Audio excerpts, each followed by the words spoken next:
Salam Rahayu, salam sejahtera, salam budaya. Assalamualaikum.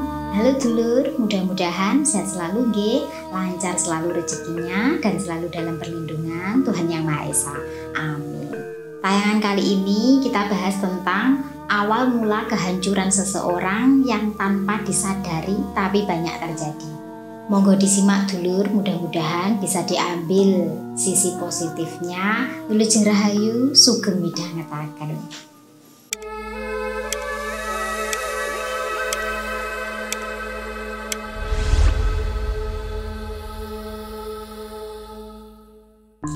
Dulur, penyebabnya seneng iku macem-macem.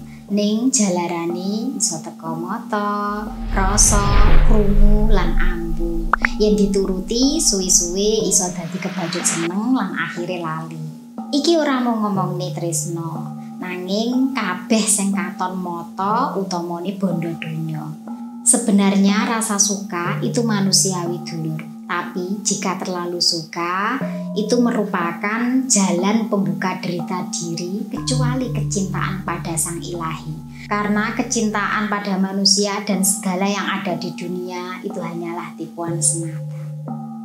Video ini hanya sebagai renungan diri supaya kita bisa mengontrol diri, mengenali diri sendiri dan juga hakikat rasa yang sebenarnya. Dulur, penyebab kebacut seneng atau terlalu cinta tidak hanya pada manusia tapi juga segala yang ada di depan mata, tidak lain karena mengagumi kelebihan yang dimiliki.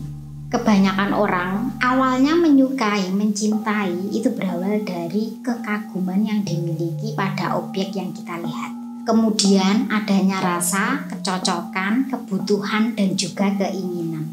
Di samping itu, faktor kenyamanan juga adalah hal yang paling utama. Kepemilikan, kekuasaan, di mana kenyamanan yang dimaksud adalah ketika kita merasa berada di zona yang nyaman memiliki sesuatu atau berkuasa atas sesuatu. Dan pujian yang membuat kita haus akan pengakuan. Ingat dulur, tepukan tangan tidak hanya sebuah kebanggaan pada diri, tapi nyamuk pun mati karena tepuk tangan.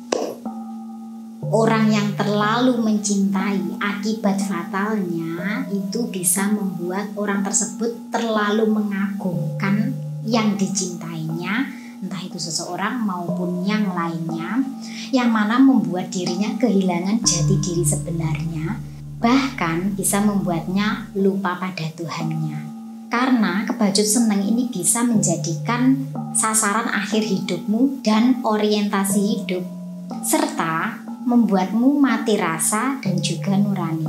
Dulur, perasaan dan nurani itu berbeda nggih. Jika perasaan itu masih bisa ditunggangi dengan ego, tapi jika nurani dia bersih. Anda sendiri pun tidak bisa membohongi diri Anda sendiri. Nah, itu yang dimaksud dengan nurani. Berbeda dengan perasaan yang tepatnya ada di hati. Dulur, mengenai kehancuran karena kebacut seneng, ini pernah saya alami sendiri, di mana saya kehilangan jati diri saya sendiri dan pada akhirnya saya bisa menyadarinya karena Tuhan masih menyayangi saya sehingga saya kembali menyadari akan kesalahan saya sendiri. Di mana saya belum pernah merasakan rasa yang begitu sukanya karena saya mungkin masih mengedepankan ego ya, di mana darah muda itu mengalir dengan kuatnya sehingga kadang-kadang nasihat itu tidak saya dengarkan ya, padahal itu jelas-jelas salah, di mana karena saya belum pernah merasakan terjatuh akhirnya istilahnya ndablek lah ya. Nah, dari pengalaman itu saya disadarkan bahwa sesuatu yang saya sukai, saya cintai, ternyata itu hanyalah ilusi yang membuat saya menderita sendiri. Dulu saya tidak tahu nggih dulur, karena saya tahunya hanya melihat dari pengalaman seseorang. Tapi ketika saya merasakannya sendiri, ternyata benar dulur. Kebacut seneng itu awal dari kehancuran, di mana rasa itu bisa mengalahkan logika dan nurani. Jika Anda tidak mempercayainya, silahkan diingat-ingat apa yang menjadi paling kesukaan atau yang paling Anda cintai. Manusia itu akan diuji pada apa yang membuatnya terlalu cinta atau yang terlalu disenangi. Jika mencintai seseorang, maka akan dibuat makan hati. Begitu juga ketika terlalu cinta pada harta, maka dibuat terus mengejar untuk mendapatkannya hingga tidak ada rasa puasnya. Istilah ini diploron donya. Nah, bagaimana dulur supaya kita tidak terlalu mencintai? Karena rasa itu kalau tidak kita sendiri yang mengontrol itu tidak bisa dulur. Ada pepatah mengatakan ada dua jenis manusia yang sulit dinasehati, yaitu orang yang sedang jatuh cinta dan orang gila. Kenapa demikian? Karena orang yang jatuh cinta itu lebih mengedepankan perasaannya daripada logika. Kalau belum merasakan sakitnya, dia tidak akan tahu seperti apa perihnya terluka karena cinta. Kemudian bagaimana solusinya supaya kita tidak terlalu cinta pada dunia dan juga pada sesama manusia? Yaitu dengan cara menyeimbangkan dan sewajarnya. Karena sesuatu yang berlebihan itu jatuhnya pasti tidaklah baik. Perlu Anda ketahui, kebajut senengmu iku iso ndadekno gustimu cemburu.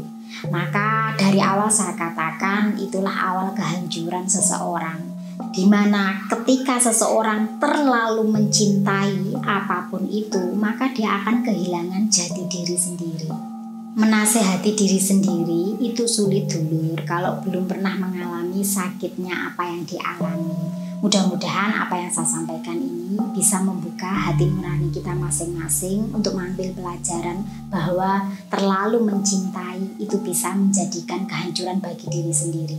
Saya Fitri Ika, salam rahayu, wassalamualaikum warahmatullahi wabarakatuh.